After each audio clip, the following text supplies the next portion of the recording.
Господа, вы все прекрасно знаете про Тинькофф Банк и его продукт или дебетовую карту, которая называется Black. Дебетовую карту. Внимание, дебетовую, не кредитную. Не нужно брать по ней кредит. При этом условия по карте все те же. 5% годовых на остаток по счету, которые приходят вам каждый месяц. 1% кэшбэк со всех покупок вообще. И 5% кэшбэка на выбранные вами категории. И до 30% кэшбэка у кучи партнеров банка, среди которых и магазины электроники, и сервисы, и куча всего другого. При этом сам кэшбэк настоящий. Это не баллы, не какие-то фантики и виртуальные единицы. Это живые рубли, которые можно снять прямо в банкоматах. Кстати, в банкоматы можно использовать для снятия у Тинькофф Банка любого банка по всему миру. И все это будет без комиссии. Также без комиссии вы можете переводить деньги не только внутри банка Тинькофф, но и на любой другой банк. Больше не нужно запрашивать спецреквизиты, можно просто отправлять их по номеру телефона. Также без комиссии. При этом специально даже идти куда-то за картой, ее оформлять, стоять в очередях также не нужно. Курьер привезет ее в любое удобное для вас место и время. Проходите по ссылочке в описании прямо сейчас, и для всех новых клиентов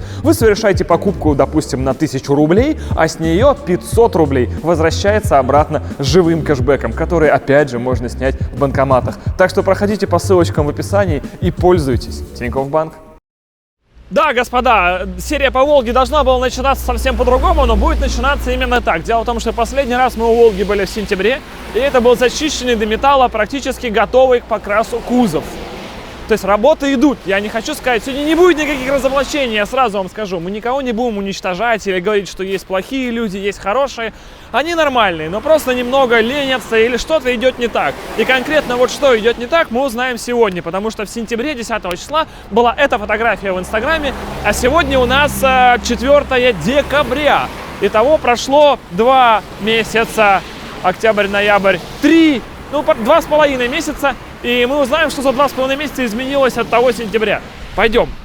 Тут еще нужно поспорить. Нас трое. Кто за то, что мы сейчас зайдем и с Волгой ничего не делается?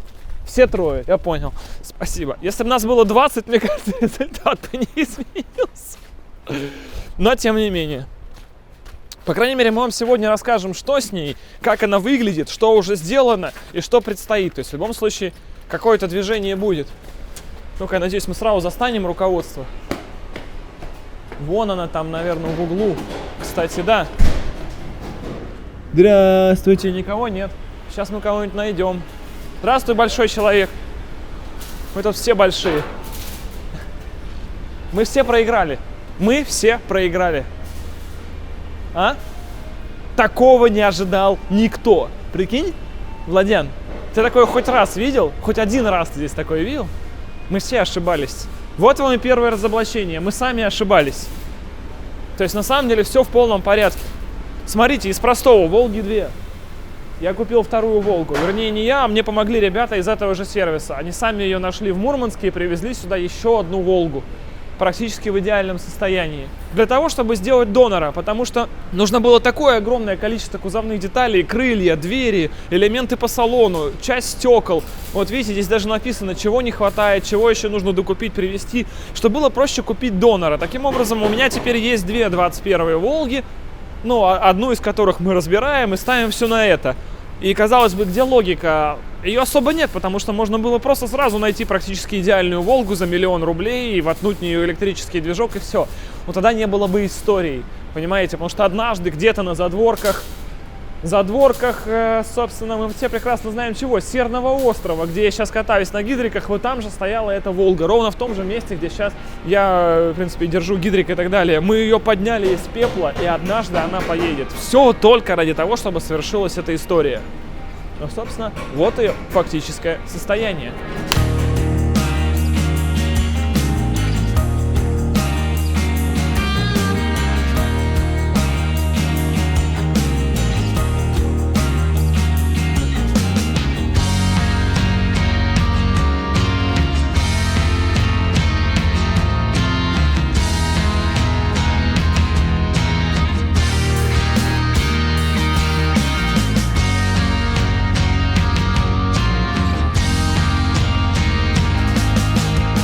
За этот год мы получаем практически идеальный кузов.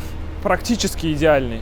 Дело в том, что даже если вы купите заводскую, вот мы купили эту Волгу, да, почему мы не стали восстанавливать ее, хотя она была, в очень неплохом состоянии. Дело в том, что если вы возьмете две заводские детали и поставите их вот так, этот зазор никогда не будет одинаковым. То есть он здесь маленький, здесь влезают 2 пальца, я не шучу, прямо реально вот так 2 пальца. И дальше двери хотят внизу чуть ли не снова налезть друг на друга. И по-другому никак. Мы покупали разные двери, мы покупали разные крылья. Вот если вы там посмотрите стеллаж, у нас еще куча запасного отпесоченного железа, которое все можно бесконечными наборами пытаться сюда поставить, и ничего не подойдет. Вот это также все никогда с завода не подходило, потому что применялось лужение. Там, где были плохие зазоры, они просто накидывали тонну олова, и зазоры как-то более-менее вроде совпадали. Мы же делаем машину для себя, понимаете? Я эту машину себе оставлю. Это не проект Ютуба, который трах-бах, что-то завелось, и потом в металл. Нет. Она будет жить со мной, потому что мне очень хочется 21-ю Волгу. Мне просто хочется старую, но при этом идеальную практически машину. Поэтому и делаем в идеал. То же самое дело здесь. То же самое по капоту, по всем стеклам. Понимаете, что лобовое стекло от этой Волги не вставало в эту Волгу. И наоборот, то есть у них лобовые стекла, они даже разные по изгибу и ширине, потому что, так делал завод, такие были допуски, ничего не совпадает, поэтому практически каждая машина, она идеальна, нужно делать или эту под это лобовое, или эту под эту лобовое, нужно все менять. Естественно, по-моему, местами двигалась даже... Да, вот эта стойка осталась на месте, там, где она и стояла, а стойка с той стороны, вся вместе центральная, вот так была отрезана и смещена, потому что... ничего не совпадало. То есть сами понимаете, что вот эти двери, они стоят здесь. Вот эти крылья, они стоят здесь. А лабаш, по-моему, этот тоже будет здесь. Задний, по-моему, будет покупаться новый, потому что этот не очень. И вот на сегодня, господа, мы стоим перед вами, перед машиной, у которой практически идеальный кузов. Он зачищен до металла, естественно, его нужно еще там и травить кислотой, и он уже многократно песочен, и его еще песочить. И по-прежнему он пока не может вывестись в идеальное состояние по геометрии. А вот почему, это вот вопрос хороший. Потому что, казалось бы, возьми стапель, поставь, и все... сделай сразу, но почему-то мы буксуем на этом вот уже сколько? Полгода точно, наверное. На состоянии того, чтобы сделать просто идеальную ровную геометрию. Кстати, здравствуйте. У нас один вопрос. Мы теперь у вас снимаем раз в неделю. Это, некий отчетный, я, извините за фамильярность, не хотел. Нормально. Да, учитывая нормально. ваш вес, я могу ответить за это прямо сейчас, я понимаю. Мы решили сделать как? Что видео будет выходить раз в неделю или раз там, с небольшим интервалом, хотя бы в формате отчетном. Мы немного будем пародировать Илью Стрекаловского. То есть, возможно, в серии ничего не произойдет, но люди будут знать, что с Волгой. Нормально. Мы сейчас на каком этапе? Мы сейчас на этапе выставления морды, сваривания ее. Так. То есть мы ее выставили, сейчас ее провариваем. А дальше, как я тебе и говорил, песочим оставшееся то, что нужно, цинкуем и вперед прав. Когда покраска? К Новому году, по идее. К Новому году? А почему так долго? У нас сейчас 4 декабря. То есть это получается 3 недели еще впереди до Нового года минимум. А после Нового года еще никто не покрасит, я знаю. Это ты зря так думаешь. Почему так долго? Потому что до хрена что переделывали. Нет, это я вот сейчас как раз все объясню. Да. Переделывали после завода или Нет, после вас же? Нет. Мы переделывали после завода, это мелочи, это не так серьезно. После тех, кто варил кузов, после 2 ДТП, которые были, и после 3 сварок, которые были до нас. Угу. Весь кузов был весь винтом. Ты скажи, сейчас что осталось? Чисто выставить морду или что-то еще? То есть в основном по морде. И у нас, то есть, будет идеальный кузов? Практически. То есть сейчас там двигают, видимо, моторку, лонжи и типа все? Типа да. Из чего состоит процесс покраски? Мы зачищаем кузов опять-таки, да? Дальше мы его цинкуем, потом мы его шлифуем. Все, красим. Что мы увидим здесь через неделю? Скорее всего, в лучшем случае отпесоченный кузов. Снаружи с этой... А сейчас он разве не отпесоченный? Нет, изнутри. Еще допесочить. Допесочить, да. Внешка она точно будет зацинкована, а внутрянку нужно будет песочить. То, что песочили, оно не допесочено. Задние арки, то, что было отпесочено. Да, но это очевидно. Еще где-то даже герметоз остался. Через жопу было сделано. Сможем ли показать салон? Или он запакованный, лежит прям далеко вообще, да? Недалеко. Хотя бы, мы его весь разбирать не будем. Показать там карту дверную или сиденье. Да? Все, огонь. Потому что у нас есть заставки того, как делался салон. И там капец. Если я их еще найду, кстати. Кого? Ну, мы же снимали, как там делают салон. Понятно. И если мы найдем эти заставки, то сейчас будут заставки с салоном.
Салон. Чтобы вы понимали, как делается салон. Для того, чтобы сделать, например, дверные карты, дверь целиком снималась с машины и увозилась в ателье, которое эти карты, собственно, дверные шило.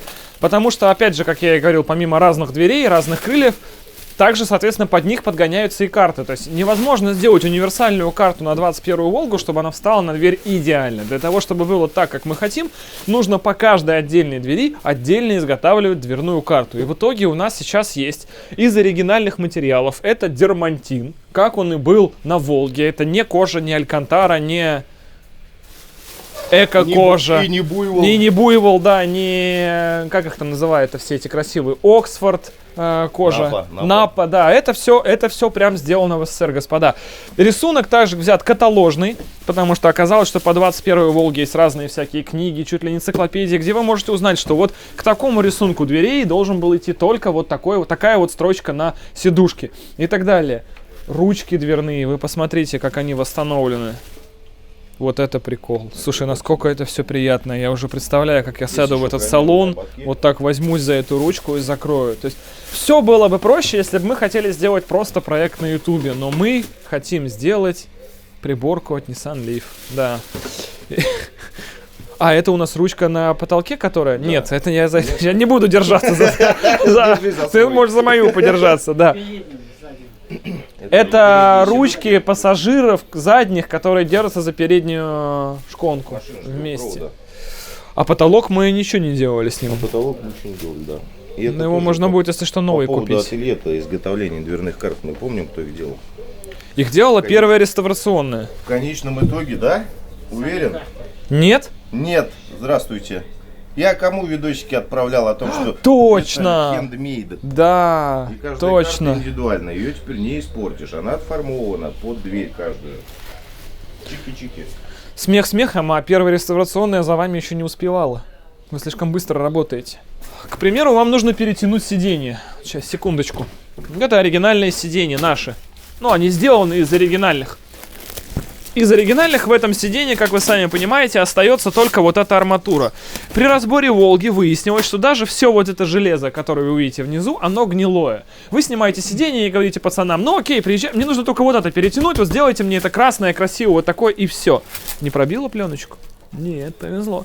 А они его когда разбирают, когда вот это вот все красное сверху снимается, вернее то, что было, выясняется, что все железо под этим тоже гнилое. Вы покупаете другую Волгу, разбираете там салон, и там это железо внизу тоже гнилое. Таким образом, только на подготовку этого железа ушло, ну, недели 2-3, потому что его нужно полностью разобрать, отпесочить, прокрасить, и потом только заново привезти в мастерскую, которая уже на новое отпесоченное, прокрашенное, восстановленное железо натягивает эту обивку. Рисунок у них не совпадает, что, впрочем, не критично, потому что мы рисунок, по-моему, меняли и на сидушках, если не ошибаюсь. Оригинальный салон, но только у нас он был в красном цвете. А карту мы... Короче, это не страшно, то, что они не такие, как были на этой Волге с покупки. Да, это допускалось. Были разные схемы, и, в принципе, их замешивание еще допускается. Тем более, поскольку мы делаем электродичь, ни о какой там исторической достоверности мы все равно сильно не говорим. Еще какие-то другие карты. Да, это задние. Вот, имея даже первый реставрационный, имея условно оригинальный контур по картам, вот это дерьмо, вот это дерьмо было передано. Смотри, насколько мимо. Ну, то есть ты имеешь в виду, что нижний край не совпадает? Ну, то есть тут нужно быть откровенным. И здесь не совпадает. Есть видео, я отправлял в группу в нашу. Да, скрытую. То есть вот это вот как? Короче, тебе не вот так нравится. тебе это сдавали. По факту давай мое говно. Знаешь, есть такое первое правило бизнесмена: свою хуйню не называть. Ну, у меня хотя бы хороших. У меня четко сделано по дверям. Видишь? Но снизу все равно выпуск у тебя оставил. Понятно. Потому что ты делал по двери, а не поэтому. Двери, да. Угу. То есть там заводская карта универсальная, она как встала, так и встала. У меня четко по двери. Блин, ну она должна поехать на 9 мая. То есть от вас она должна уйти в конце января. Максимум. Она должна уйти. А дальше мы будем жить у Сереги. Вместе с ним. Салон, да, салон. Это практически все нам предстоит еще, я чувствую, купить новое все равно. Из этого половина окажется нерабочим. Зато гудок. Гудок, если бы просто вы слышали этот гудок. Вернемся к нашему кузову. Ну вот, к примеру, у нас две двери по другой стороне уже. И вот видите, что на эту дверь вот так наварена проволока. Собственно, это нету никакого секрета, это многие кузовщики знают. Вот так по двери наваривается прям самая вот такая вот, что ни на есть, проволока. Где-то ее наваривается больше, где-то меньше. Таким образом формируется весь новый профиль двери. И вот он, наш зазорчик. И так делается с каждым кузовным элементом без исключения. В итоге у нас идеальные зазоры. Все открывается, закрывается оно, соответственно, без каких-либо проблем. И вот наша стойка. Вот хорошо видно, что ее порезали здесь, порезали снизу и всю стойку двигали, чтобы как-то все это обыграть. Это у нас здесь даже уже олово пошло, потому что машину мы восстанавливаем по заводской технологии, в ней нет шпакли. Если где-то нужно сформировать какой-то уже окончательный рельеф, он формируется оловом, прямо как тогда, в 60-е. Вот, к примеру, это заднее крыло. Здесь были везде загибы, какие-то еще швы. Это уже резано, перерезано, бито-перебито. В итоге это все разрезали, растащили в ширину, чтобы оно вставало нормально в нужную плоскость. Зафигачили сверху оловом, как вы видите. Зашкурили. Теперь надо будет еще равнять и так далее. И выводить все это. Пороги, их тоже все вырезали, обратно врезали и так далее. Здесь вырезали части стойки, опять же, это центральные пороги даже не подходили не то что право-лево по нужной геометрии, но и даже по высоте. То есть пороги еще опускались как-то вниз, выстукивались, формировались заново, вот эти все арки целиком также выстукивались. Сейчас я еще покажу, где фонарь задний висит, это вообще трэш. По удивительному стечению обстоятельств оригинальный фонарь не вставал на оригинальное заднее крыло. Почему-то здесь все друг по другу не совпадало. В итоге, чтобы сюда фонарь все-таки вставал, вот эта нижняя кромка, она целиком отлита из олова. Понятно, что это все еще нужно доделывать, но глобально геометрия сейчас уже примерно такая. А эта часть крыла нижнего, она была ниже, чем нужная планка. В итоге его пришлось подрезать и подзавальцовывать снова, чтобы они были в один горизонт. По другой стороне, причем такого, как я понял, не было.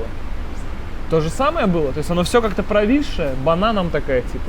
То есть вот на той-то Волге такого нет. То же самое? То есть там еще терпимо, а здесь уже прям вообще в щи. Короче, очень много олова, очень много человека часов и очень много внимания к каждому элементу, потому что тот же самый вывести, видите, вот крышка багажника, она вся везде никогда в один зазор не попадала, причем как на этой машине, так и на той, даже которая не была бита, и там все равно заводская крышка все равно не вставала в этот задний проем, хотя и проем, казалось бы, а здесь вот так. Тем не менее, сейчас у нас все это делается так, что оно будет идеальным. Настолько идеальным, каким оно никогда не было с завода. Это будет моя идеальная 21-я Волга. Итак, господа, на сегодня мы имеем, по-моему, 1,5 года с того момента, как я купил ту самую Волгу, черную. Мы имеем год, проведенный только в этом сервисе. Мы имеем 3 комплекта дверей, 4 комплекта крыльев передних, по-моему, 2 комплекта крыльев задних, очень много всего, салон, детали. Мы имеем, собственно, 2 21-е Волги, господа. Ну, правда, там стоит, как вы видите, спецы знают, почему 3-я серия, а у нас здесь стоит 2-я.